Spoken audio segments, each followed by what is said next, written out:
how are we going to do this?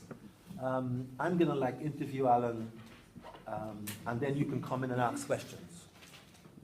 Feel free to ask questions of him. Okay, the first thing is, when did you volunteer to join, to join what is called the war office? I mean, the war effort. Yes, well, it was in 1941, and around that time I just left college and wondering what's going to happen. And the call came from England for volunteers for the Royal Navy. And I volunteered for the Royal Navy and was accepted. And that was the start of it. Right. Now, what was involved, though? Well, unfortunately or unfortunately, I was a minesweeper, the HMS Hawking, which was a dangerous thing, but I didn't know, because, you know, a minesweeper, you can be blown to eternity any moment, because you're there looking for the mines to sink, because the submarines placed in the mines to sink the ships. And you've got to go and find those mines and explore them. It's all right during the day, you can see them, but in the night you can't see them. So every morning I wake up and say, thank God, I live to see another day. And I've been through that for quite a period. Mm-hmm. So explain a little bit about the minesweeper. What was involved, and how were you involved in Well, during the war, when the war started, all the ships, the Germans knew that they were going to fight. So they had everything in place and just waiting, because the British were trying to talk it over. But the Germans decided they know that regardless of what they were going to fight, so they had all the submarines in place. In the West Indies, the English wasn't prepared for it, so they didn't have much, just 2 ships to control the whole thing. So the HMS Hawking was one of the ships, the minesweeper. And we used the convoys used to meet in Kingston Harbour, and from there, everybody that's going through the Panama Canal, they head for Kingston, Jamaica first, and then they're escorted to nearby the canal, and then the Americans take over from then. So I did that for quite a while, until 1944 now. But after a while, I really got fed up with the Navy, because I didn't see any prospects there, because you got to face the facts. They couldn't see a black officer. That was the question, and that was my ambition, to be an officer, all the way to follow my father, because my father was the first black Jamaican inter-island cargo boat skipper. It was always a European guy. And I felt that, I want to be like my father. But he didn't want me to do that, because he said he don't want me to go through what he'd been through to reach where he is. Yeah, before you go further, I think it's important to notice that the Caribbean was a theater of war, in the sense that the Germans used to sink ships, so that around Trinidad, for example, tankers, you'd have a lot of actually sunken vessels, because of these vessels were actually going to be proceeding to go to England. So as I said, so the Caribbean was certainly a dangerous place for war. And even so, from what we know, is that certain provisions that would have been, ordinarily provided by other islands, there was a restriction in terms of maybe of food, in the sense that there wasn't easily access to islands and food. So there were issues, there were problems about food. If you had to import food, it wasn't easy, because you had to have a merchant ship. And that merchant ship is in danger of being sunk by the Germans, by the U-boats? By the U-boats, submarines. But submarines. Submarines, U-boats, same thing. Yeah, that's right. Well, okay, and then you can go on now to... Yes, so where was I now? So I got fed up after a while, because I ain't getting nowhere, and I was always in a hurry to get somewhere. And then they called now for the RAF now, called for volunteers for the Air Sea Rescue Service. So I said, I may stand a better chance there, because that was, the glamour thing, the RAF and the motorboat crew. And I said, well, that's fine. So I transferred over to there. And same thing I ran into, similar thing. Yeah, and then that being the case, you're going to explain what is this Air Sea Rescue, because that isn't easily understood. In those days, he didn't have helicopters and all that. And when the flyers realized that they're not going to make it, they head for the water, river or the sea or whatever it is, because it stands a better chance. So we know how to go in fast motorboats to pick them up before they get frozen to death. And we pick up Germans, Australians, English, all different races, flyers that get shot down. And in all, we have saved 18,000 lives were saved in that way by the air sea rescue. You know, that was a top service. So that's sort of using what, speedboats to get to places where to pick them out the water and bring them back to land. Is that mainly like in the English Channel or where? Wherever there's water. Wherever there's water. River, it could be the Thames, it could be the Channel, but the Channel is always dangerous because the coast of France was all German and we had the possibility of running into E-boats. And what are E-boats? E-boats is a German big motorboats with machine guns. That's the E-boats. Those were our danger, you know. But luckily, I never had a chance of meeting them. Just a matter of luck. Right. Well, okay, we've got to move quickly. So that being the case, the war was won. At least one part of the war was European. The war in Europe was won, and that was in what? That was in May 1945. Yeah. And then what happened after that? Were you still involved in? Oh yes. Well, we were involved still during that period. I was in Ireland, Northern Ireland. You know, Enniskillen, Northern Ireland, attached to a Canadian squadron. But because although the war was finished, but they still had mopping up to do because they still had submarines, you know, that get the order to surrender. And some of them said, well, no, they're not surrendering, you know, and you had to more or less be still an active service, getting all those things in the right position.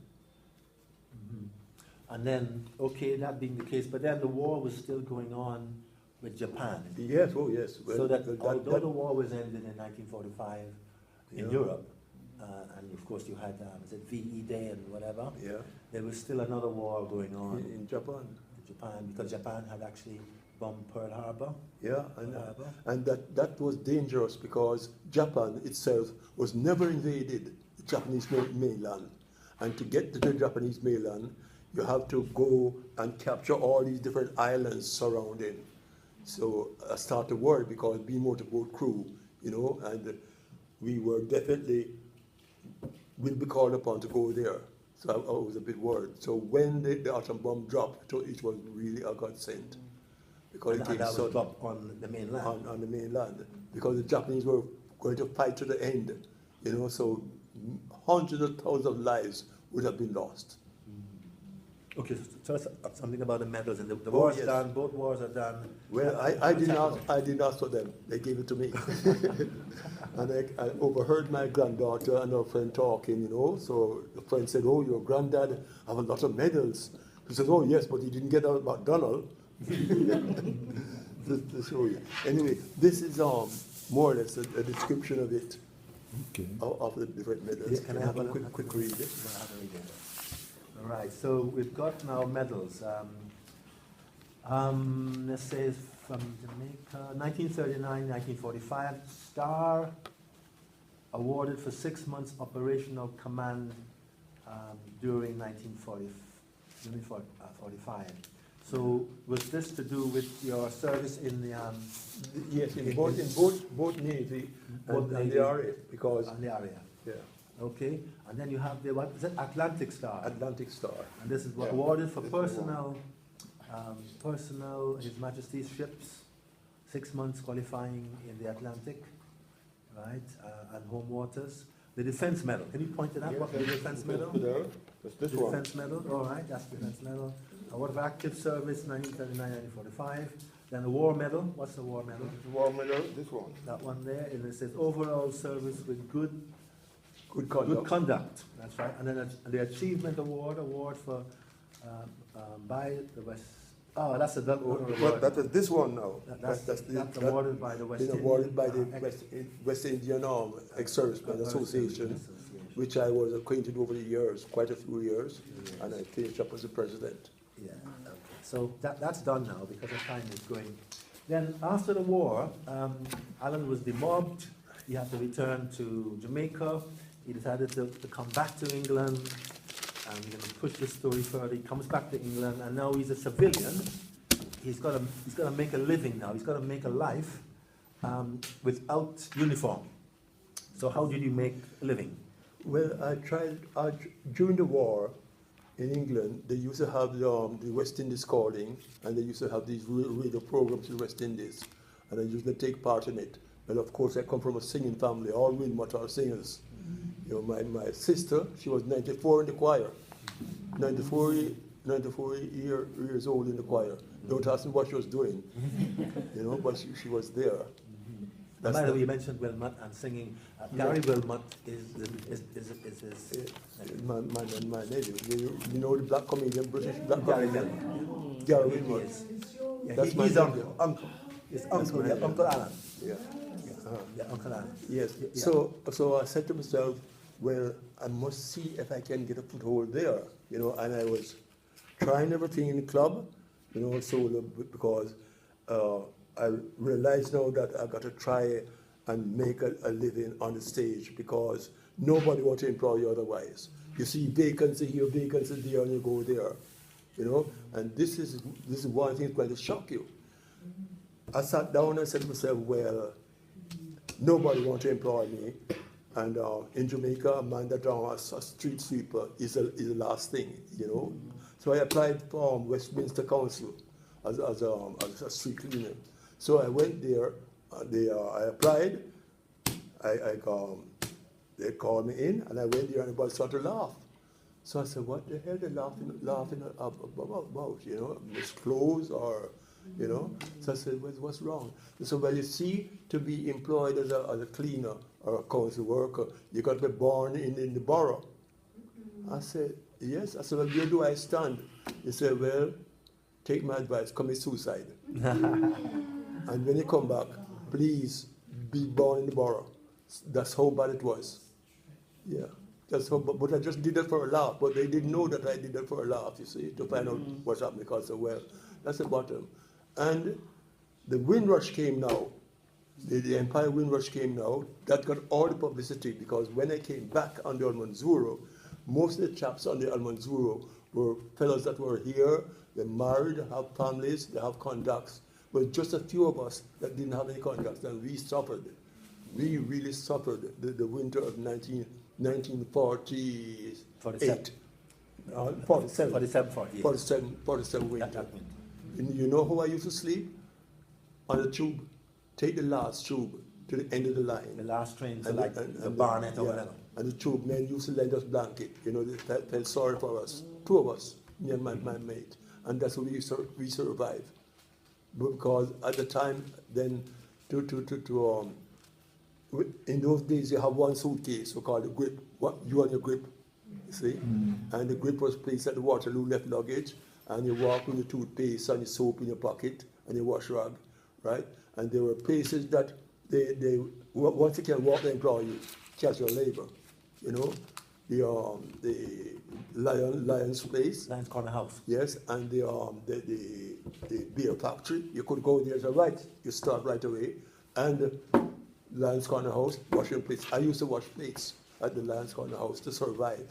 £4.17 and something a week, plus free meals, and that was a godsend. £4 a week was a lot of money, yeah. Oh yes, £4.17 and 6 a week, and washing plates, right? And cutting a long story short, the same hotel, after I got into show business, you know, and really hit the limelight, the same hotel, I had to be escorted by police to go in there to come out.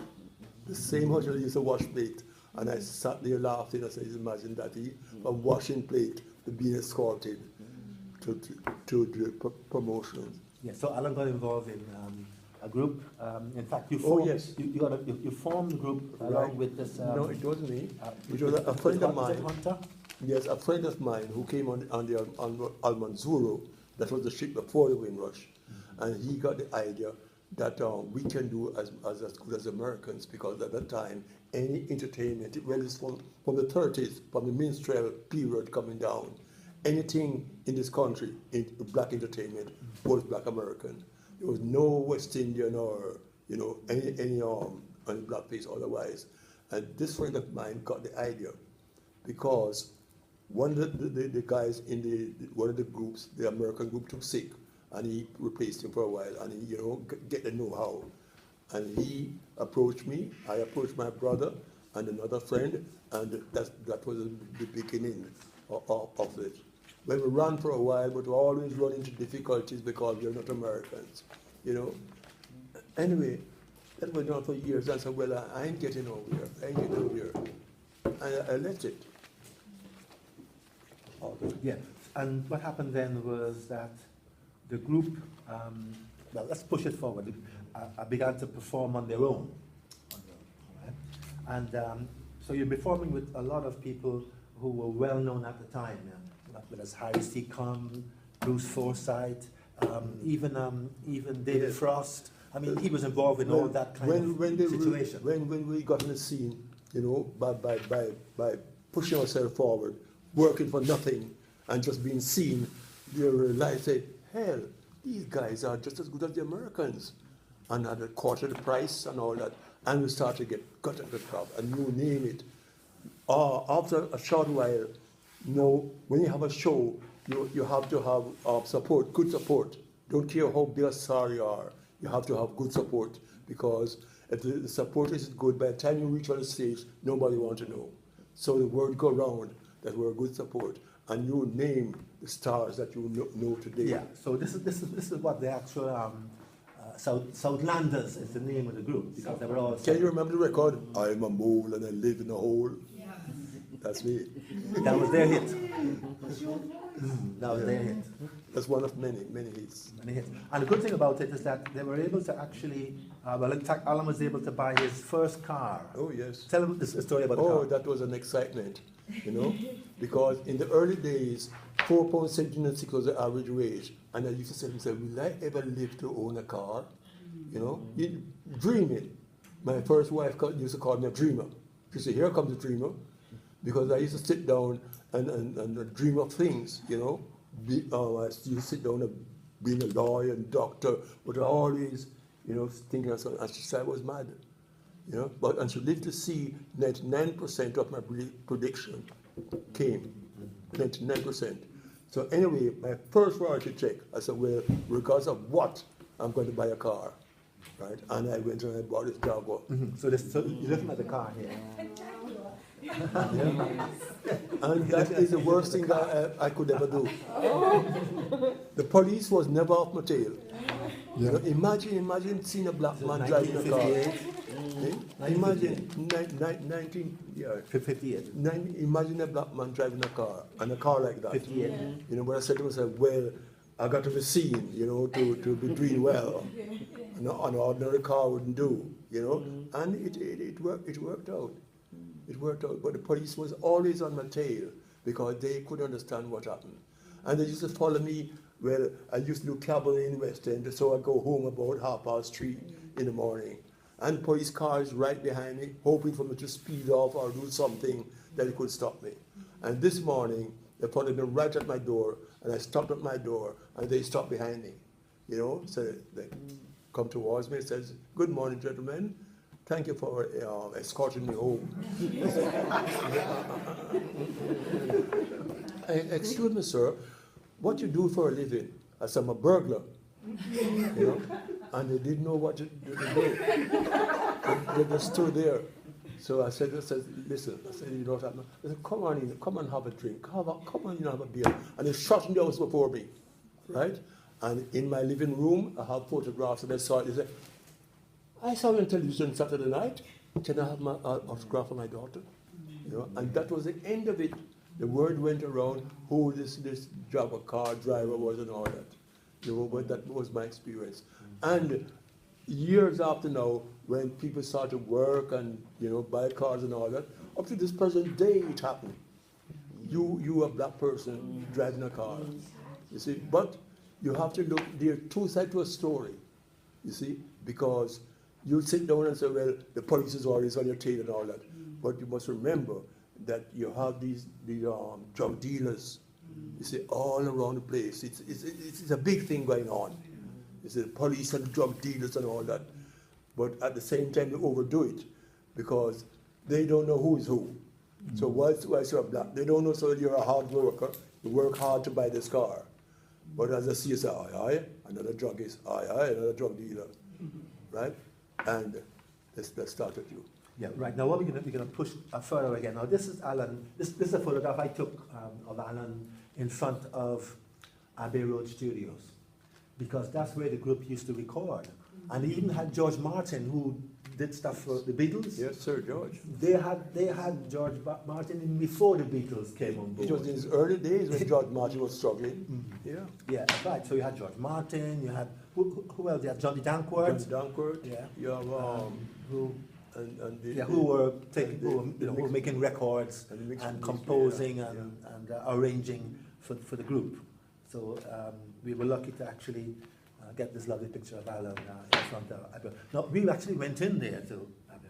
I said to them, well, I looked around on the wall, and there was nothing of the 1950s on the wall in Abbey Road. For some reason. Although Sir George and all those people made their name in the 50s, really, and then the 60s. So I said to them, well, what about, and then we showed them the book. We left them a copy of the book.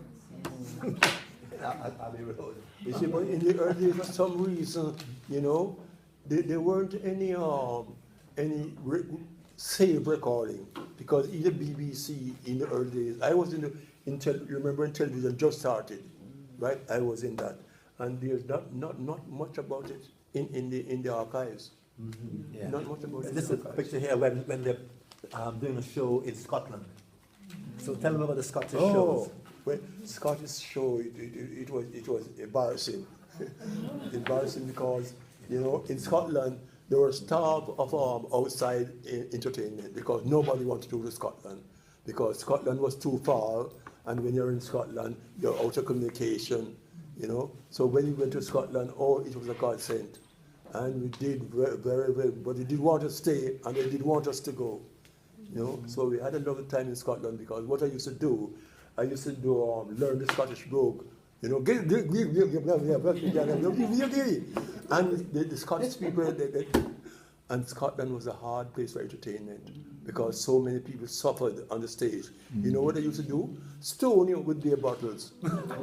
Yeah, I actually saw that. Saw the thing. They had to have mesh wire. You have the orchestra in the pit. They have to have mesh wire over the orchestra. It was fun, really. I mean, that's how they saw it. That's their fun. That's their way of having fun. Because they aren't going to hit anybody because of the mesh. Yeah, but with us now, they couldn't stop laughing, because they remember everything. You see? But in general, there's only 5 minutes left. But the main thing is that Alan has served, as that he served in the RAF, in the Royal Navy first, then the RAF, entertainment, Post office. during the 5th, and then telephone operator. post office. She finished up as a supervisor. At the post office. In those days, well, I think they were a post office. That's right. They're now called Royal Mail, isn't it? Yeah. That's post office. They were part of the civil service. Yeah. Right. Those are the days of them being in the civil service, and it was a great job. So what was the job like?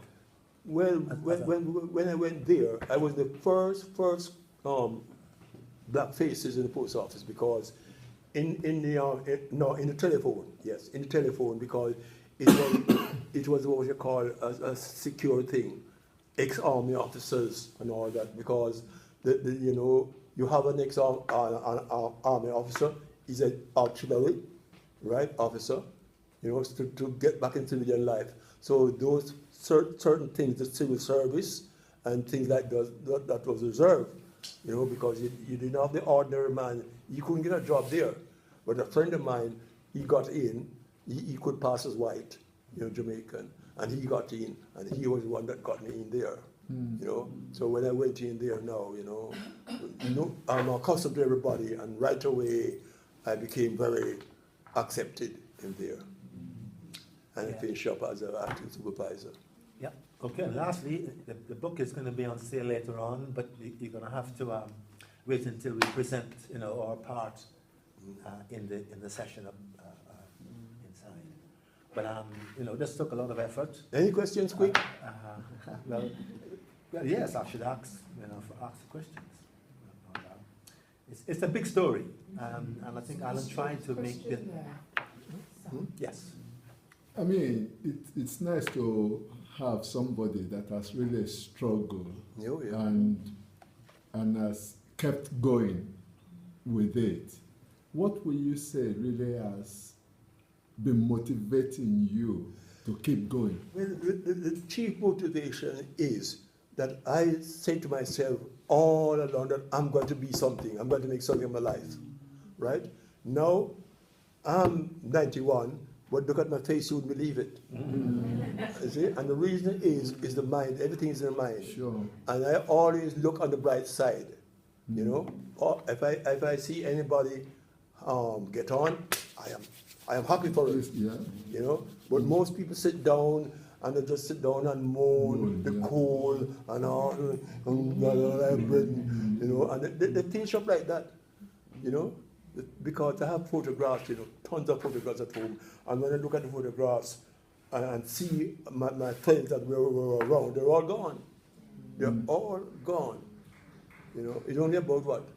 About three or four of us, like myself, the old boys. Yeah, because this year we had Sam King, Sam who King. died in June. You know? And yeah, he died in June, and Sam King. he was the father of Windrush. Okay. Yeah. He was the father of Windrush. In other words, he was the one who created the phenomenon of Windrush. So really, that's his generation, Alan's generation. Yeah. May I ask? Thank you very much for sharing the story. It's such an amazing, inspirational story to hear. When you look at young people today, what is it that you want to say, you know, to maybe to my generation or even younger generations? What is it that you want us Well, to it breaks my heart, you know, when I look around, because I can remember the days when my kids went to school. They were the joke in the class, you see, and I live to see black teachers, which I have a way of laughing to myself, because you know, I'll be dying and see the funny side of it, you know. Can you imagine a black person in those days stand up and say, well, I want to be a teacher? Right? They say, oh, you can't spell. You're going to be a teacher, you can't spell. Because as far as they're concerned, when I came to this country, I got such a shock, because I felt that people here were educated, you know, knew everything, but they knew absolutely nothing. Nothing. And I experienced that right through my time in the services, you know. At first, you know, they're like this. And after a while, when they get to know you, oh, they don't want to leave you. Alan is their best friend. Alan is this, you know. And I said, what a changing world. It's just because they didn't know.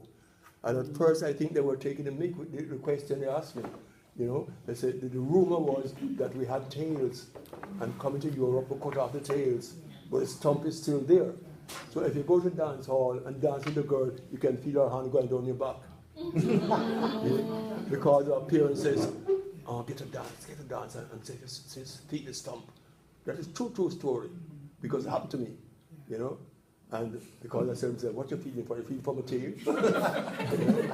and they generally go red. You know, they generally go red. But that's a true story. Yeah, that's right. You know? But He's the only one that tells you the story. Sam King told me the same story. A lot of them I've interviewed, and they told me the same But story. after a while, you see the girls, the mothers start getting the act. The mothers, they start getting in the act. You know? Start making much of us. And I said, what a changing world, you know? But it all boils down. And then coming back to the point now, to your question now, that the young fellows today, to me, you see, in this country, as a black face, you can't say because a door slammed in your face, that's the end of it. You know, because I experienced a door slammed in my face here and go here, and oh, come on in, have a cup of tea. You see? But if I had given up hopes there, when that first door was slammed, you know, that would be the end of it. And I feel that the young girls now, I am glad to see them, the young girls, you know.